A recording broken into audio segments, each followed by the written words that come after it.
Welcome, everyone. Thanks so much for signing on today. We're going to give it just another minute to let people come in from the waiting room.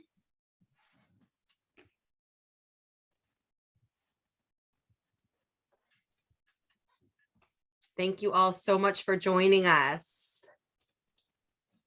We'll get started in just a minute.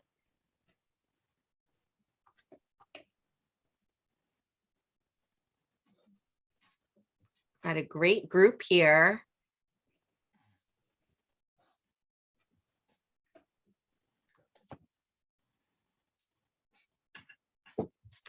All right, well, welcome everyone again. Welcome again, everyone.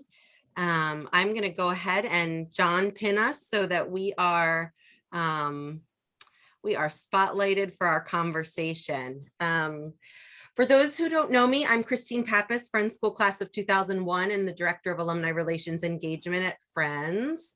And before we begin, I'd like to just go over some quick virtual protocols with all of you. If you don't mind, if you could go ahead and update your camera screen name so that we know who you are, that would be great. If you're on a computer, you do so by clicking the three dots on your screen, just so that we know who you are.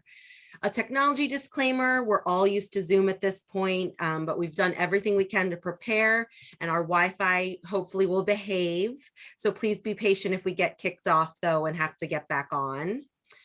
For the overall structure of today's session, I'm going to begin by interviewing our guest, John. And then after the interview, we're going to open up the floor for questions and comments from everyone in the audience.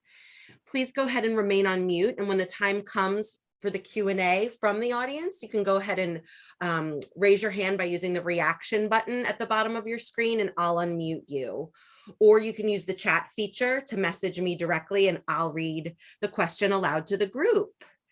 So let me go ahead and spotlight us, John.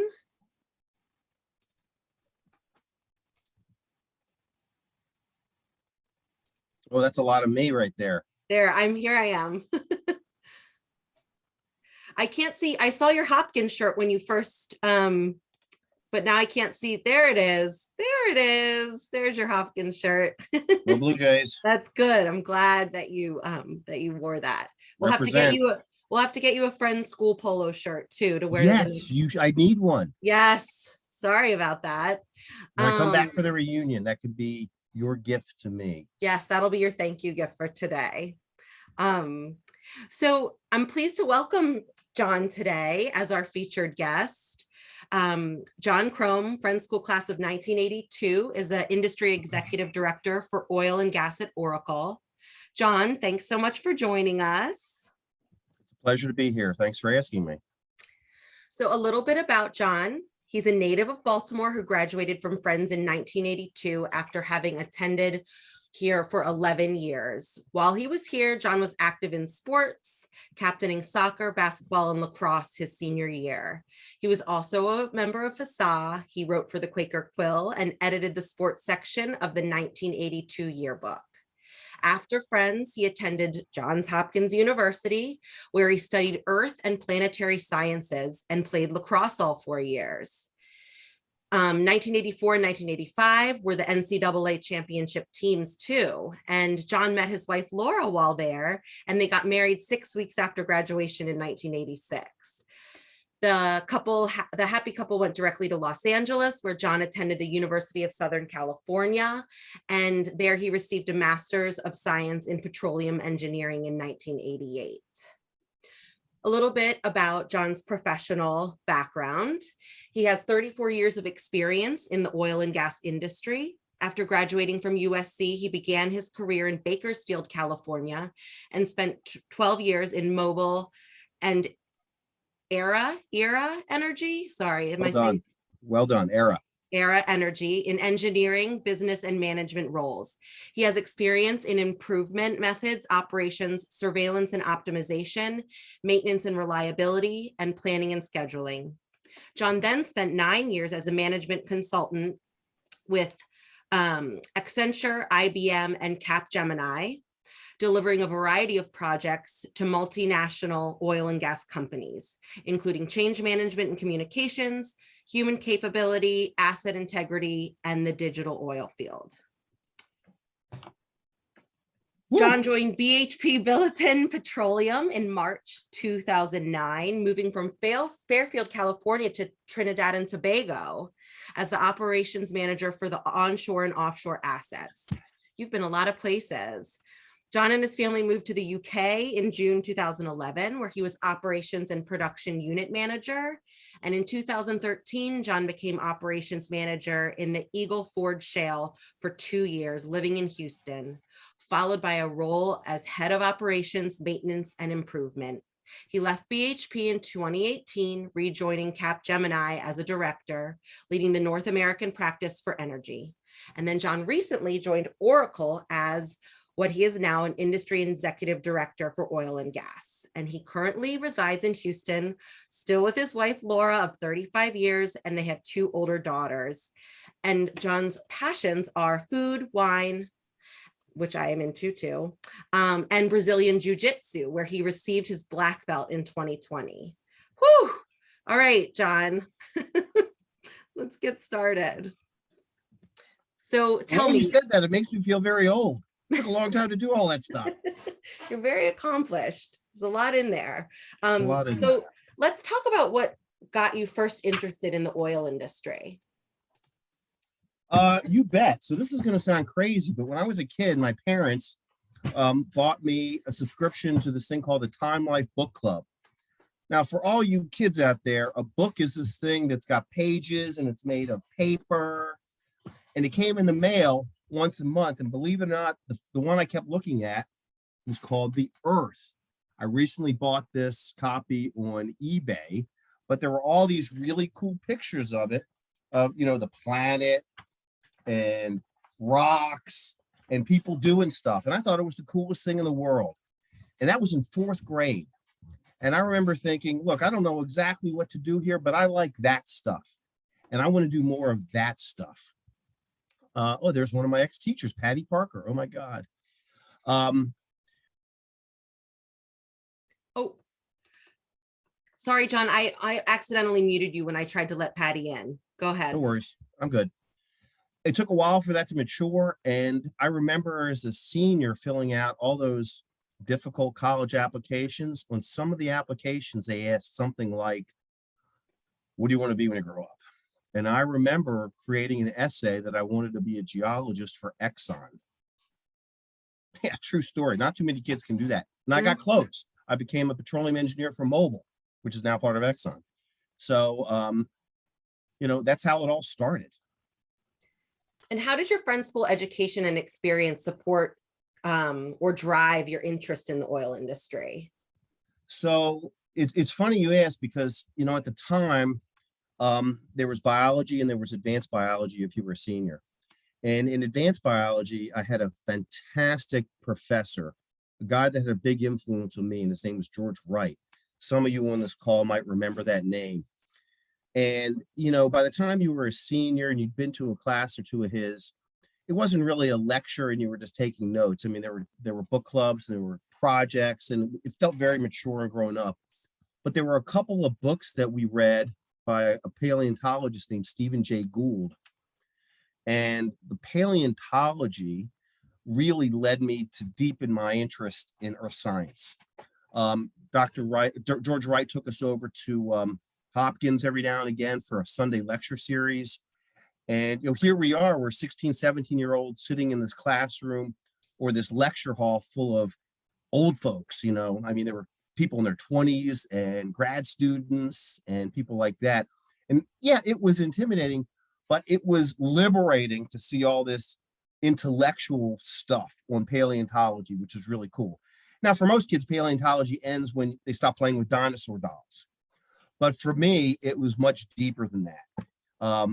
And, you know, I put that together with my, you know, interest in the earth, and I was hooked. And so when I actually got into Hopkins and had to choose a major, it was obvious to me that I was going to stay in earth and planetary science because of George Wright. Awesome. So a big hand for George Wright, everybody. Big hand for George Wright.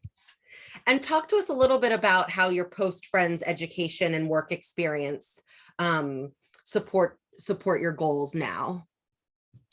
Yeah, so the generic Hopkins education is pretty top shelf. I don't need to sell anybody here on that. But in particular, I was able to really get a really good, I would say, classical education around Earth and planetary science. Hopkins is actually not a well-known institution for petroleum-oriented geology or geophysics, but it is a very well-known institution for generic geology stuff, and in particular, one of the subsciences on sedimentary rocks.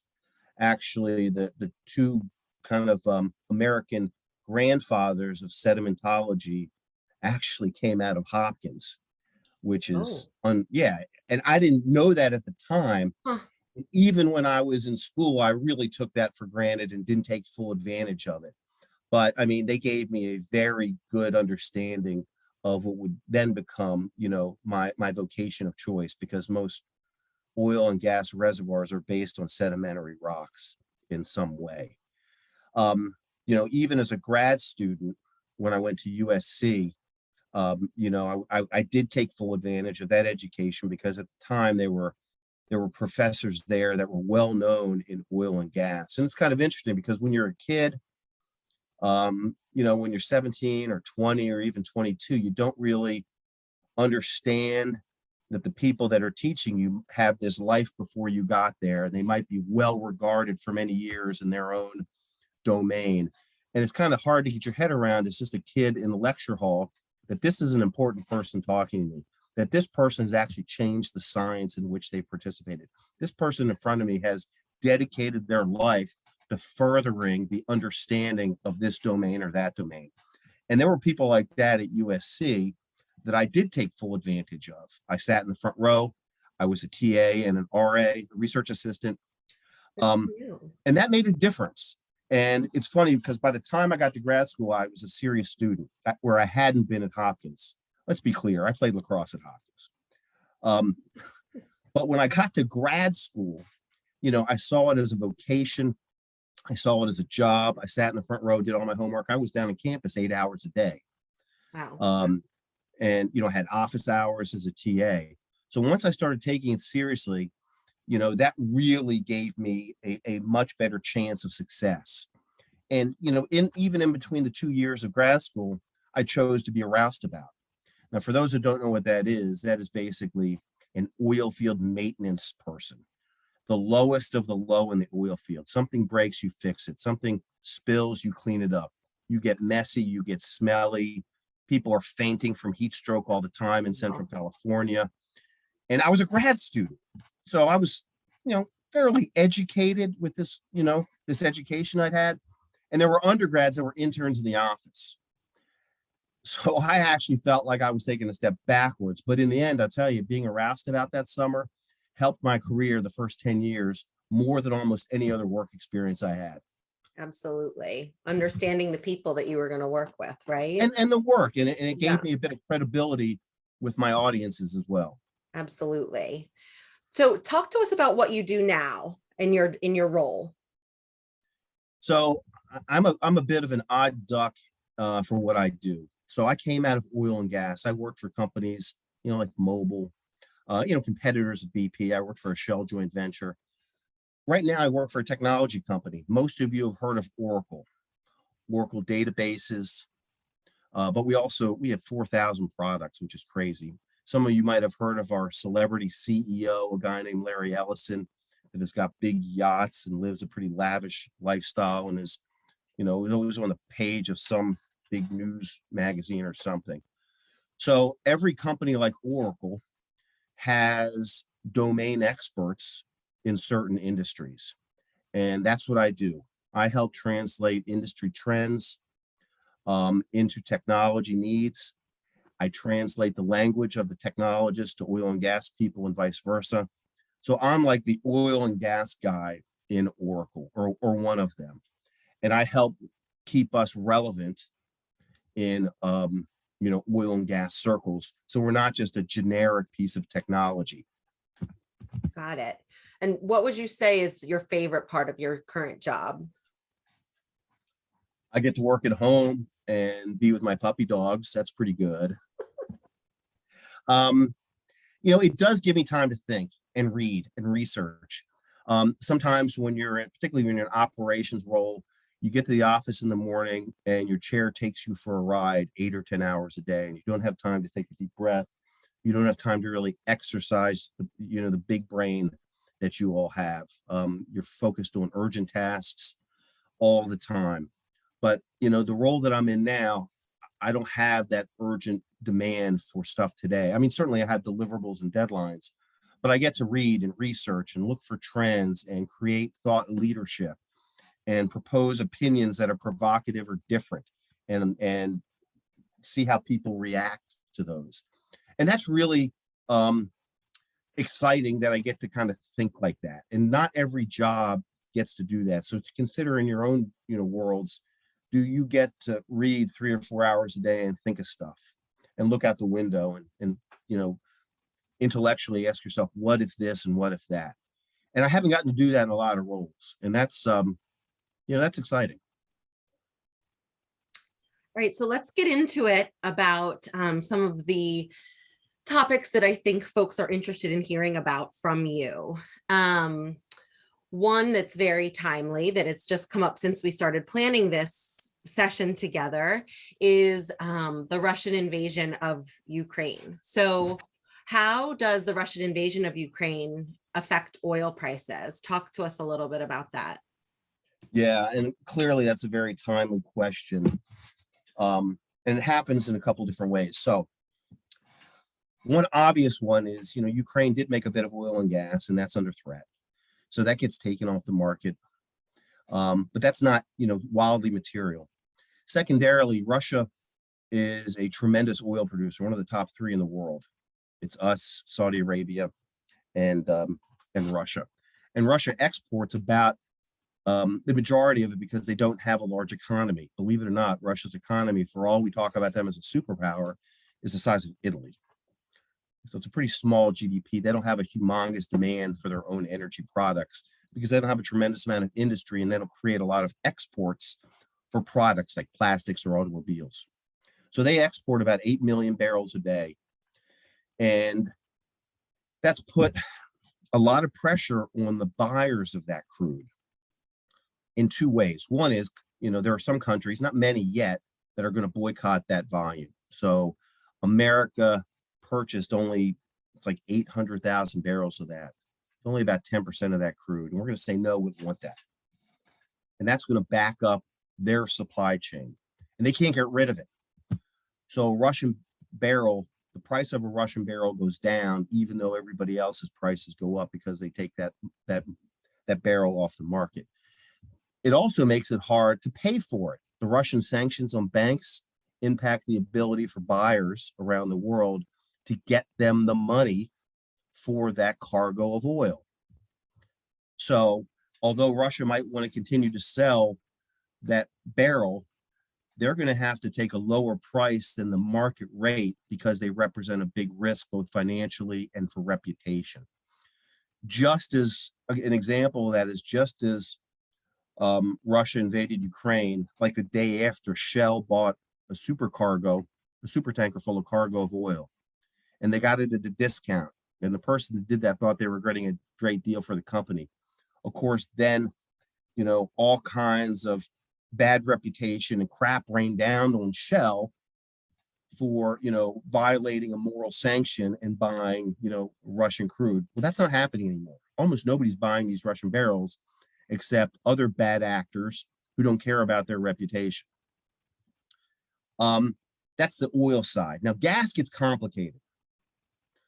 Gas gets complicated for a few reasons. One is gas is a regional product, and it's hard to move gas from one country to the next, except unless you liquefy it and it's called LNG. So today there's a big pipeline called Nord, N-O-R-D, North, that connects Russia to Western Europe, and it helps them generate electricity. It helps them make plastic products. Like you look around your own room where you are, look at your computer, half of that thing is made of plastic, and that plastic is made from a basis of natural gas or crude in many ways. So it's reminding Western Europe that they've got to have a relationship with Russia.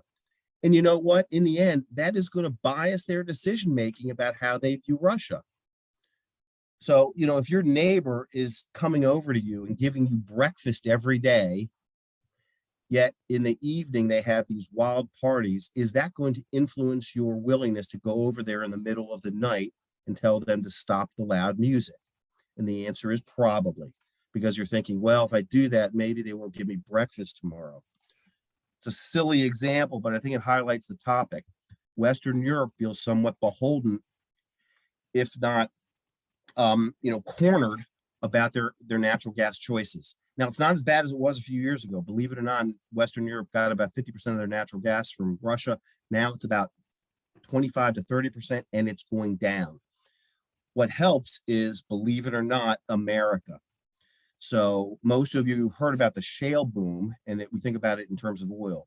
It's also a tremendous amount of gas, and that gas has created a new industry in the Gulf Coast called liquefied natural gas, or LNG, where you take natural gas, the same stuff you burn at your stove, you compress it at great pressures, you chill it to greatly low temperatures, and it turns into a liquid.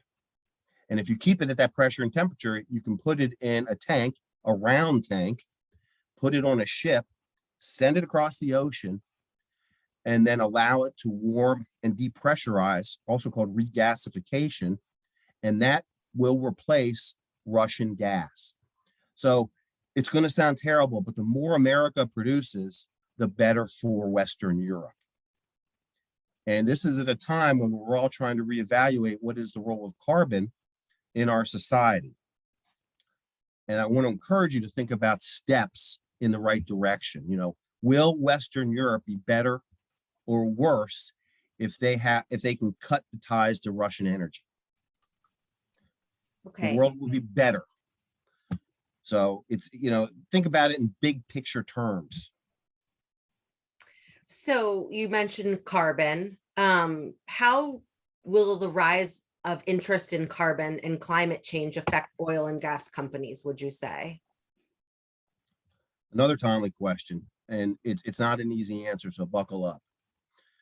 The way that we define carbon comes in three flavors: scope 1, scope 2, and scope 3. Scope 1 is what a company produces for carbon in the course of their own operation. So for oil producers, it's the emissions from equipment like compressors, or it's flaring, or it's venting from a tank. And companies can get a handle on that, but the reality is scope 1 is very small. Scope 2 emissions is the electricity a company purchases. So most oil companies buy electricity from a utility, much like you do. And that's scope 2. And if that scope 2 can come from a renewable source, that's fantastic. Some power plants are still burning coal, even in the United States. But even Texas has 17% of its electricity coming from wind farms. So, and companies can get their head around that in conjunction with their utility. The big one is scope 3, which is the oil and gas that is dumped into the marketplace, and you as consumers burn in your gas tank, or burn on your stove, or burn with your water heater. So ultimately, it is the consumption patterns of consumers that will define what oil companies do with their scope 3. Now, it's broken into two broad categories. The European producers, BP, Shell, Equinor, Total Energies, are actually going to start replacing their oil and gas production, regardless of consumer patterns, with renewables. And you see companies like BP and Shell generating lots of wind farms and big solar plants, and they're getting into hydrogen. So they're looking over the horizon saying, eventually the consumer is going to stop buying my stuff and I need to replace my revenue. I might as well get on it now. And those companies are morphing gently into wholesale utilities. Not the utility that you and I know, like Baltimore Gas and Electric or PG&E or somebody like that, but a wholesale utility that sells wholesale electricity to an industry or to a manufacturing facility, not to a residence. The North American majors are doing something different, and that would be Exxon and Chevron. And they are not going to get ahead of it. They're going to focus on efficiencies. They're going to focus on hydrogen development, but they have no plans to replace today their revenue with renewable power generation. They have no plans on gently morphing into a utility. And this is all new stuff the last 1 to 2 years. So in the end, which will be more successful? I have a belief that it is the European companies that will be more successful. Now, there are some things that could derail that, and a war is one of them. Wartime has a huge demand on industry in all ways. So if there is a war, if Putin crosses a red line in some way, you can make up whatever that red line is. It could be chemical weapons, or it could be crossing into Poland. We're going to have NATO involvement, and that's a war. And if that's the case, wartime manufacturing, much less the fuels for all that machinery, is going to be required. And all of our interests in renewables is going to have to get put on hold. Mhm. I don't like that, but that's a reality because we just don't have enough of the technologies yet to make us energy independent of fossil fuels. And, when we talk about war, that's, you think about Maslow's hierarchy, we're talking about the safety and security of human beings, which is going to have to come first and foremost over, even it's a threat of our lifetime, it's a longer term threat of our lifetime. And there's no way around that. Right. So war is actually going to interrupt an awful lot of plans around renewables. Okay. So let's talk about what is the role of U.S. shale as an energy source, and how is that now an important factor in the global markets? So for those of you who don't know, shale is a certain type of reservoir far underground that contains oil and gas. And in most cases, this is where we're going to have to nerd out a little bit. Geologically, shale is very immature oil and gas. What typically happens is that in the shale layers of rock, that is where oil and gas is formed. And over millions of years, it migrates to a different type of rock called a reservoir rock, where it is held for more millions of years, but that's typically easier to produce. And for 120 years, we've only been producing out of reservoir rock. Well, all kinds of oil field technologies have allowed us now to exploit this shale rock. It's also called source rock. Hydraulic fracturing is one of those, although it's been around for 30 years. I used to design and execute hydraulic fractures in California all the time. But now we've perfected it, and long reach drilling, where you can drill horizontally, now is also a factor. So we're exploiting a rock that we didn't 15 years ago, and that's given us a whole new types of opportunities. What it's done is, geopolitically, is it's taken a bite out of the influence of countries like Russia and OPEC. Because now, America used to produce 3 to 5 million barrels a day. We produce about 10 to 11 million barrels a day and export some of it. So we are much more energy independent than we ever were. It's changed the geopolitical landscape, where we no longer are beholden to many of the countries that produce oil and gas on our behalf. Now, don't get me wrong, this is a conversation about energy independence as well. And I would maintain that energy independence isn't as important as you might think it is, because there's still a global market for the commodity, except for the gas, which is usually regional, except for LNG. So number one, it's given us more geopolitical clout and more geopolitical independence. There's a money side to this too, because the oil industry does employ something like 1 to 3 million people, and it employs it in places that don't necessarily have a lot of options. So in the rural parts of Texas, where I live now, in the rural parts of Colorado or North Dakota, it's been a big boom for communities that were literally living subsistence lives, if not just outright poverty.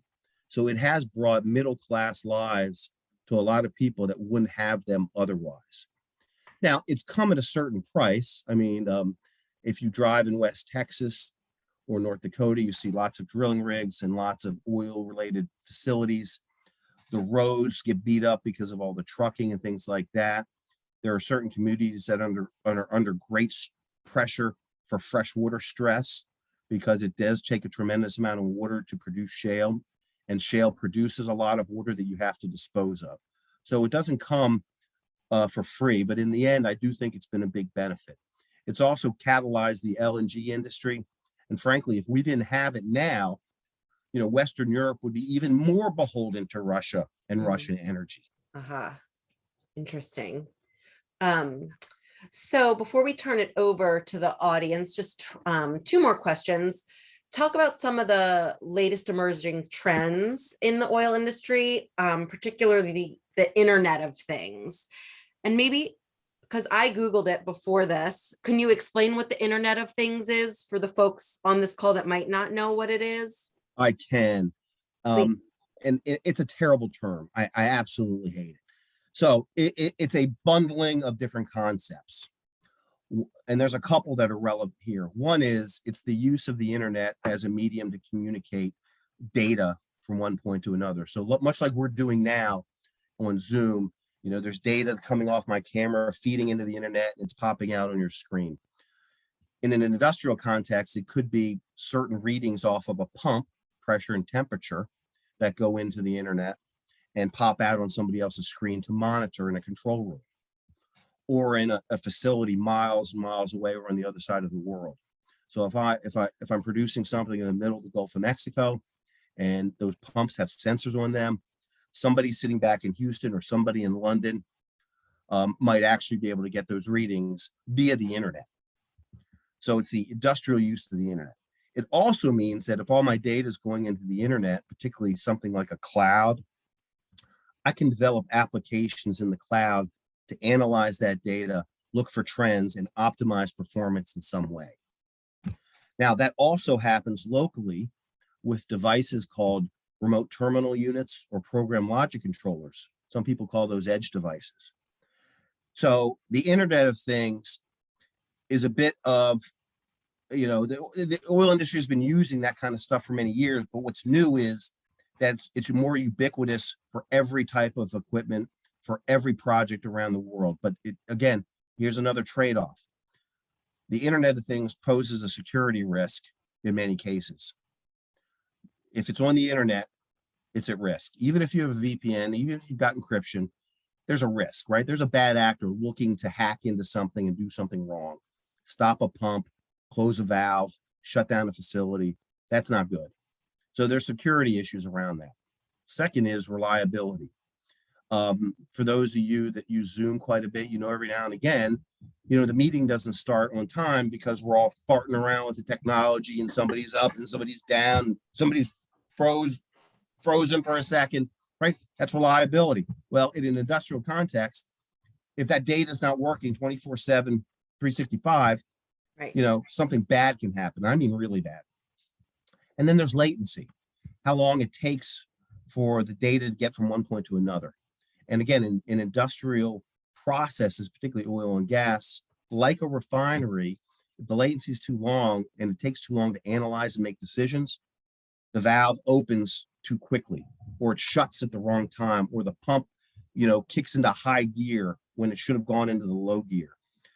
So if you can't get latency down to nearly zero and make near real-time decisions, that poses another risk. So the Internet of Things is going to have a much smaller impact on the oil and gas industry. The Internet of Things is going to have a much greater impact on things like retail. Like Amazon is using the Internet of Things to evaluate your purchasing behavior. So every time you buy something, it's going into the big cloud database, it's being analyzed, and guess what? Next time you log on to that Amazon app, it's pushing products your way. Or, it's a mystery. You buy something on Amazon and then you get on Instagram and you find that there's an advertisement for something very similar. How does that work? That's the Internet of Things. So do you think, John, that are you saying that the oil and gas, that industry will stay away from the Internet of Things until it's remedies those three issues that you just mentioned?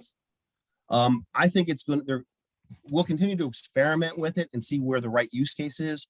but it's not going to have the same uptake or adoption as other lower risk industries will. Got it.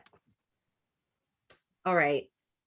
Okay, so now we will go ahead. Thank you, John. That was we kind of went. I have to see Patty Parker's face. I can't believe Mrs. Parker is on this call. Oh my God. She was my French teacher for many years in middle school. Okay, well, maybe she'll come on. Okay, so I'm going to remove our spotlights for this part of the segment.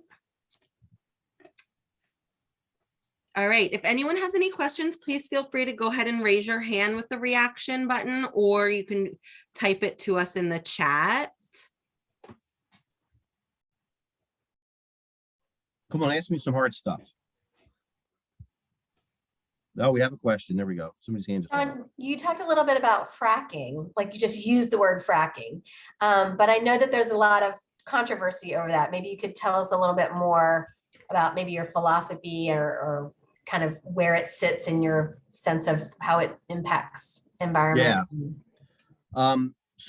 Fracking, which is technically called hydraulic fracturing, is nothing more than pumping water and certain chemicals and sand down a well bore into a formation to split it open.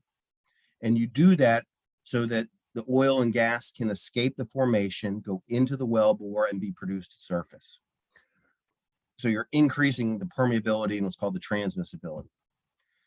And it's been done for many years. It was invented about 100 years ago, and it's been optimized ever since. And as a young engineer in the 80s, I was designing and executing those in Central California.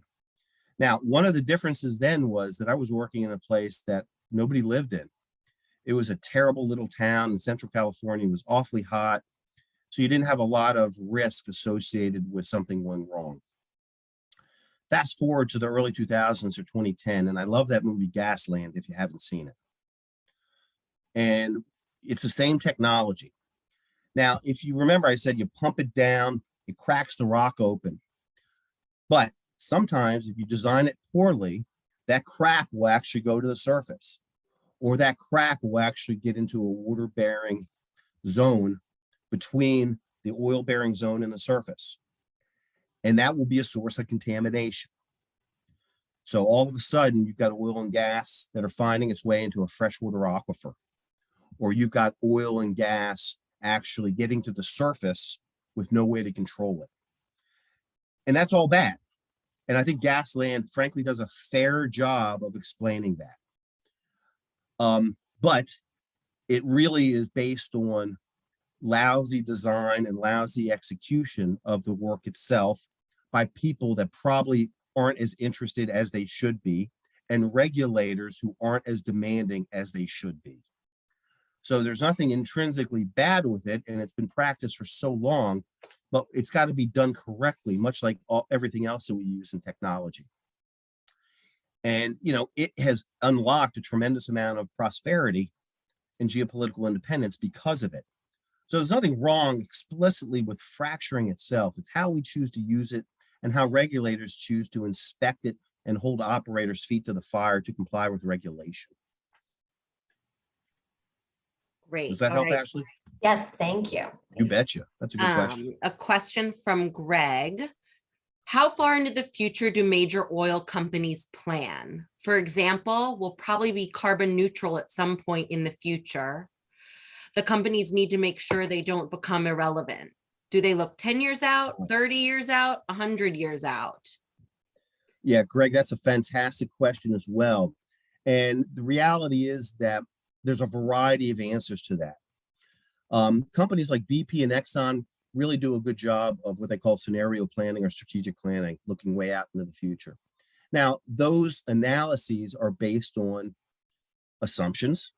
They're based on a variety of scenarios, and they're usually never right, of course. So an assumption might be the government will limit carbon in 2050. An assumption might be that hydrogen production will fill the needs in 2035 at 20%.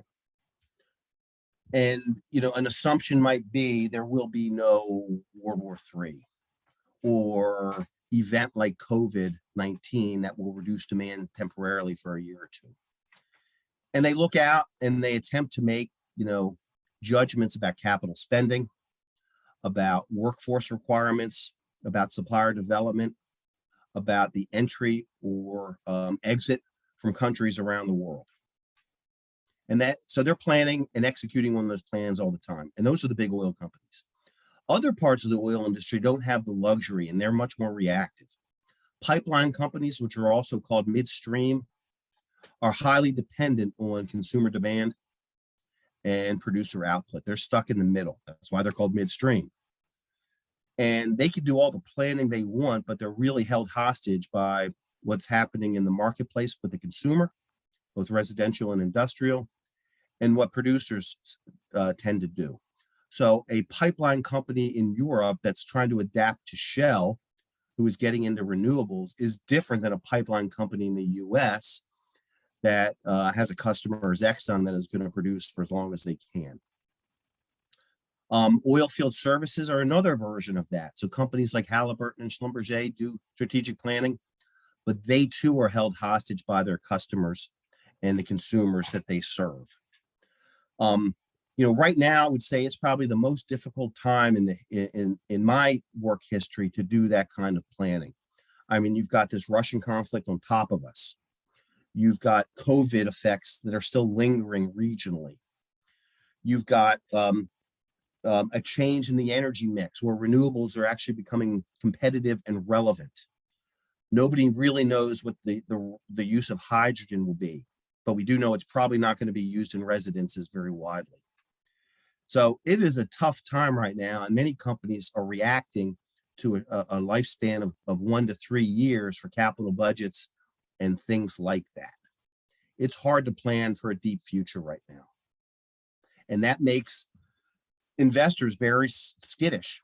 And that's one of the reasons you see oil prices so high. Uncertainty tends to drive up commodity prices.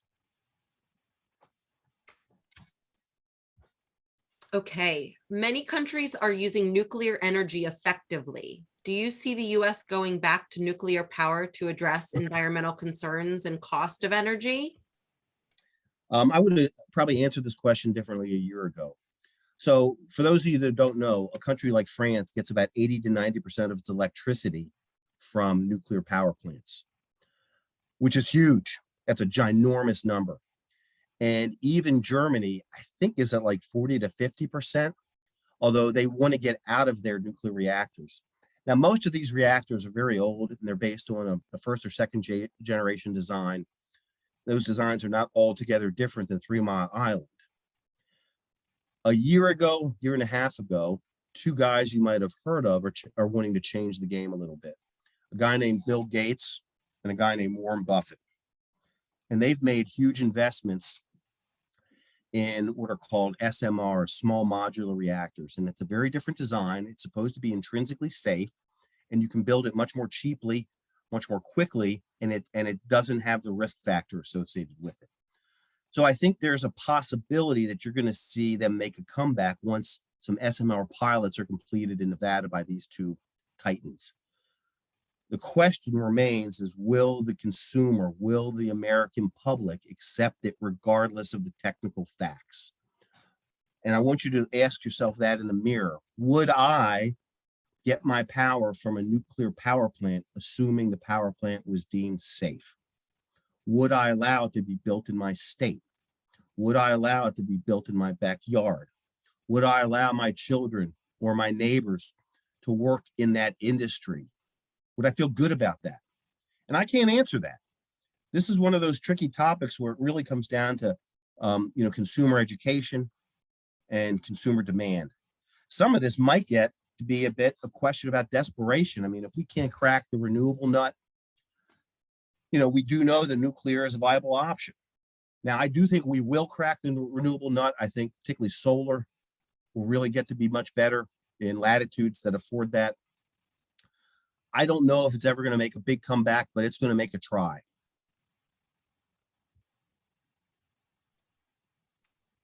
Do you hear any whispers in the oil world about using its technologies, specifically pipeline construction, for alternate uses like piping water to areas that are drying out, like the Southwest? I just had a conversation Monday with the CIO of Plains All America. Plains All America is a big pipeline company here. I think they're like the fourth biggest in North America, behind like Enbridge and Kinder Morgan. And I asked the same question. And the reality is that they are not thinking that as a viable revenue source yet. And there's a few reasons for that. And the two big reuses for those pipelines today are using it for carbon transport and as a part of carbon capture and underground storage. So piping carbon emissions from a facility like a cement plant to a reservoir where you can store it, and using the pipeline as a way to do that. Nobody's talking about that at great scale yet. That's a very expensive proposition. The other is fresh water, piping it from a source that has a lot, like mostly the East Coast, the places in the West that do not. And again, nobody's talking about that yet. Now, I don't think that means they're never going to talk about it, but I think we're going to have to consider that to be a really long view, because piping fresh water from one place of the country to another has got lots of complications to it. One is there's no guarantee that we're going to continue to be flush with fresh water in the East. And the minute the East starts having droughts, you're going to have to shut that pipeline off and leave the people in the West or the consumers of that pipeline in the lurch. So there's a risk there. The other is it's going to compete with desalination technologies on the West Coast or wherever you can get water. And the cost of desalination is always coming down. There are countries in the Middle East that rely on it that shouldn't be, have amusement parks full of water and artificial hills for snow and skiing, right? That's all based on desalinized water. Israel doesn't depend on rivers and lakes anymore for water. It's all desalination. California has almost no desalination. Why is that? So, the people that need it are really going to have to start talking about options. I just don't think that reusing pipeline infrastructure today is a great one economically. You might have to lay a new pipeline, but I don't know if you're going to be able to reuse the crappy old oil and gas pipelines that are in place today. Some of that is also based on metallurgy. You can't transport hydrogen in today's pipelines. Again, I'm going to have to nerd out a second. The hydrogen molecule, the hydrogen atom, is so small that it gets in the matrix of carbon steel and cracks it open. And that's called hydrogen embrittlement. So if you put too much hydrogen in today's natural gas pipelines, they will all split along the length of the pipeline. And that's not good. 2 words, Hindenburg. So would you suggest for students today that might see this presentation to pursue a career like you've done in this industry, and how would they go about doing that? My daughter has a degree in geology, actually. She chose not to actually get into the oil industry, but that's because she figured out she didn't love the science. Now, that said, oil and gas is going to be needed for many years to come, whether we like it or not, as you bring that petroleum-laden product to your mouth to drink. And it might not be for use in our gas tanks, but about 50% of oil today is used in products. The plastics that we use, as much as we hate them. Polyvinyl and PVC and other things like that. And until we find a replacement for that, we're going to need crude oil for a long time. So I do think that, it's 20 to 40 years until we really roll up the carpet on this particular industry. Now, the education that gives you an advantage in oil and gas also helps you in other places. Environmental science, particularly the basic engineering skills, can be transferred to something else. There's only a small portion of what is happening in oil and gas is only for oil and gas. So, for those that pursue the science, I would absolutely recommend it. I would probably encourage them to get a classical education with chemical, mechanical, or civil engineering as opposed to petroleum engineering. But pursuing the oil and gas industry can be very fulfilling. I've lived all over the world. I went from Baltimore to Los Angeles to Bakersfield to Northern California to Trinidad and Tobago to Northwest England and now to Houston, which is not awful. And that's a big deal for me and my family. That's afforded us certain experiences and a certain level of prosperity that I'm not sure I would have otherwise had. The way that I also view it is that, when I was a kid and I was looking at this book, I wasn't thinking about geopolitics. I wasn't thinking about money. I was thinking about entertainment value and enjoying my career. And that's how most people get into the oil industry. They're not thinking about, anything other than that. I actually thought for the early years I was producing oil and gas that I was doing a public service. There were people that needed oil and gas, whether it was here or abroad. There are a ton of people that aren't in the middle class all over the world, and access to oil and gas helps them get into the middle class. So there's a version of that feels like public service. Now, yeah, there's a lot of geopolitics, and I take a lot of grief from certain people because I'm in the oil and gas industry. But I do think it's a viable option for kids that are studying today, particularly those that are oriented towards science, technology, engineering, and math, STEM. Excellent, John. Well, thank you so much for being here with us today. And thanks to all of our guests for coming. Is that the Jill Jacobson? We used to be in carpool together for many years. How are you? I am well. My God, look at this. It's good to see you. Say hi to your sister for me too. How's Liz?